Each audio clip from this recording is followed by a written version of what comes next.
السلام علیکم ورحمۃ اللہ وبرکاتہ۔ الحمد للہ وحدہ والصلاۃ والسلام علی من لا نبی بعدہ۔ میرے محترم و معظم دینی ملی بھائیوں، دوستوں اور ساتھیوں، موضوع ہے حج کی اہمیت و فضیلت۔ حج کا لغوی معنی قصد و ارادہ کرنا ہے۔ حج کا شرعی معنی مخصوص افعال کی ادائیگی کے لیے مسجد حرام کی طرف قصد کرنا، سفر کرنا حج کہلاتا ہے۔ حج اسلام کا ایک ایسا رکن ہے جو مجموع العبادات ہے۔ اس کی اہمیت اسی بات سے عیاں ہے کہ یہ مالی، بدنی، لسانی اور قلبی ہر قسم کی عبادت کا مرکب ہے۔ حج کی بے شمار فضائل اور ترغیب نبی کریم صلی اللہ علیہ وسلم نے بیان فرمایا ہے۔ چند فضائل پیش خدمت ہیں۔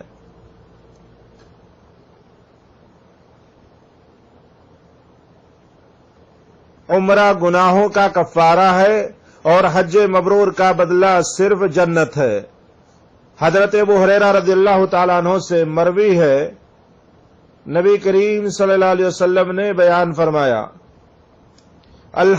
العمرۃ الی العمرۃ کفارۃ لما بینہما والحج المبرور لیس لہ جزاء الا الجنہ۔ ایک عمرہ دوسرے عمرہ تک دونوں کے درمیانی گناہوں کا کفارہ ہے۔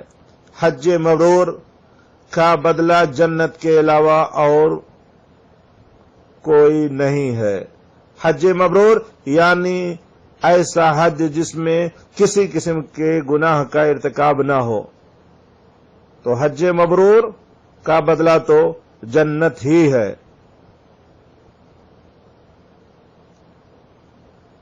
ایک دوسری روایت کے اندر اللہ کے رسول صلی اللہ علیہ وسلم نے بیان فرمایا کہ حج مبرور کی جزا صرف جنت ہے۔ تو آپ صلی اللہ علیہ وسلم سے سوال کیا گیا کہ حج کی نیکی کیا ہے؟ جب نبی کریم صلی اللہ علیہ وسلم نے فرمایا کہ حج مبرور کی جزا صرف جنت ہے، تو آپ سے سوال کیا گیا کہ حج کی نیکی کیا ہے؟ تو آپ صلی اللہ علیہ وسلم نے بیان فرمایا، اطعام الطعام وطیب الکلام، کھانا کھلانا اور اچھی گفتگو کرنا۔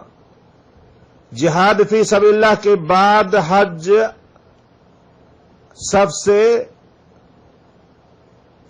افضل عمل حج مبرور ہے۔ حضرت ابو ہریرہ رضی اللہ تعالیٰ عنہ سے مروی ہے کہ نبی کریم صلی اللہ علیہ وسلم سے سوال کیا گیا کہ کون سا عمل افضل ہے؟ آپ صلی اللہ علیہ وسلم نے فرمایا، اللہ اس کے رسول کے ساتھ ایمان لانا۔ دریافت کیا گیا، پھر کون سا عمل افضل ہے؟ آپ نے فرمایا، فی سبیل اللہ، جہاد کرنا۔ پھر سوال کیا گیا کہ کون سا عمل افضل ہے؟ آپ نے فرمایا، حج مبرور۔ اس حدیث سے معلوم ہوا کہ جہاد فی سبیل اللہ کے بعد افضل عمل حج مبرور ہے۔ حج کرنے والا گناہوں سے اس طرح سے پاک ہو جاتا ہے جیسے نو مولود بچہ گناہوں سے پاک و صاف دھلا دھلایا ہوتا ہے۔ حضرت ابو ہریرہ رضی اللہ تعالیٰ عنہ راوی حدیث ہے، پیارے حبیب صلی اللہ علیہ وسلم نے بیان فرمایا، من حج ولم يرفث ولم يفسق رجع من ذنوبه کیوم ولدته امه۔ جس نے حج کیا اور اس میں نہ عورتوں کے قریب گیا اور نہ ہی کوئی فسق و فجور کا کام کیا، تو وہ اپنے گناہوں سے پاک صاف ہو کر اس دن کی طرح لوٹے گا جس دن اس کی ماں نے اس کو جنا ہے۔ حج اور عمرہ میں مطابقت سے فقر و گناہوں کا خاتمہ ہو جاتا ہے۔ اللہ کے رسول صلی اللہ علیہ وسلم نے بیان فرمایا، پے در پہ حج و عمرہ کرتے رہو، بلا شبہ حج اور عمرہ گناہوں کو اس طرح دور کر دیتے ہیں جیسے بھٹی لوہے، سونے اور چاندی کی میل کچیل کو دور کر دیتی ہے۔ حج گزشتہ تمام گناہوں کو مٹا دیتا ہے۔ حضرت عمرو بن عاص رضی اللہ تعالیٰ عنہ جب ایمان لائے تو نبی کریم صلی اللہ علیہ وسلم سے بیعت کرتے وقت اپنے ہاتھ کو کھینچ لیا اور اس کے بعد کہا کہ میں شرط لگانا چاہتا ہوں، اور یہ سوال کیا کہ کیا میرے گزشتہ گناہ بخش دیے جائیں گے؟ یہ سن کر کے نبی کریم صلی اللہ علیہ وسلم نے فرمایا کیا تجھے نہیں معلوم ہے کہ اسلام گزشتہ تمام گناہوں کو مٹا دیتا ہے، ہجرت گزشتہ تمام گناہ مٹا دیتی ہے، اور حج گزشتہ تمام گناہوں کو مٹا دیتا ہے۔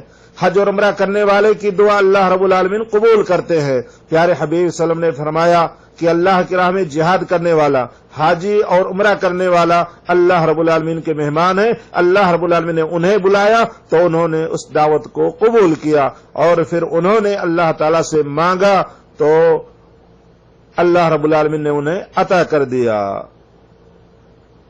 اسی طریقے سے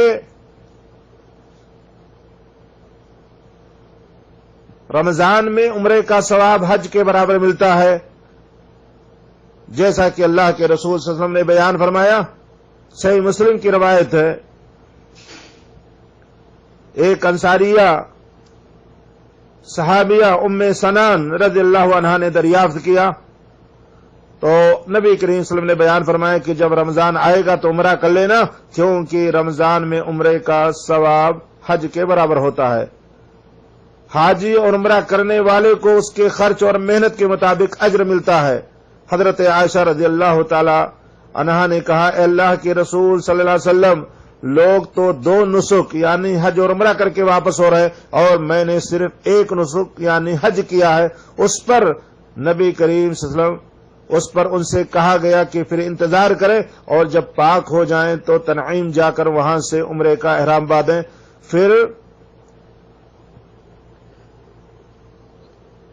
پھر ہم سے آ کر کے فلاں جگہ آ ملے، اور یہ کہ اس عمرے کا ثواب تمہارے خرچ اور محنت کے مطابق ملے گا۔ اور ایک روایت میں یہ الفاظ ہیں کہ انما اجرک فی عمرتک علی قدر نفقتک، کہ تمہارے عمرے میں تمہارا اجر صرف تمہارے خرچ کے مطابق ہے۔ اسی طریقے سے حاجی کو اپنی سواری کی وجہ سے بھی اجر ملتا ہے۔ اللہ کے رسول صلی اللہ علیہ وسلم نے بیان فرمایا، حاجی کا اونٹ جب بھی قدم اٹھاتا ہے یا ہاتھ زمین پر رکھتا ہے تو اللہ رب العالمین اس کے لیے اس کے بدلے ایک نیکی لکھ دیتے ہیں، یا اس سے ایک گناہ مٹا دیتے ہیں، یا اس کا ایک درجہ بلند فرما دیتے ہیں۔ حج یا عمرے کے لیے نکلا ہوا شخص فوت ہو جائے تو اس کے لیے مکمل اجر لکھا جاتا ہے، جیسا کہ اللہ کے رسول صلی اللہ علیہ وسلم نے بیان فرمایا، جو شخص حج کے لیے نکلا اور فوت ہو گیا تو اس کے لیے روز قیامت تک حج کرنے والے کا اجر لکھ دیا جاتا ہے۔ اسی طرح سے اور دیگر فضائل ہے۔ اللہ رب العالمین سے دعا ہے کہ پروردگار ہم سب کو بار بار اپنے گھر کی زیارت نصیب فرمائے۔ وآخر دعوانا ان الحمدللہ رب العالمین، سبحانک اللہم و بحمدک، اشہد ان لا الہ الا انت، استغفرک واتوب الیک۔